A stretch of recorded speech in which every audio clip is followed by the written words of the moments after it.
parehas para hindi siya mainit pag oras na natutulog tayo dito ng tanghali. Yan. Ito yung ano natin.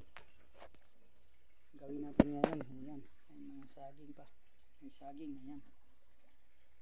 Ayan. Ito, bubong ito. Ipa. Ano natin kasi dito maraming anay kumakain. Ito ngayon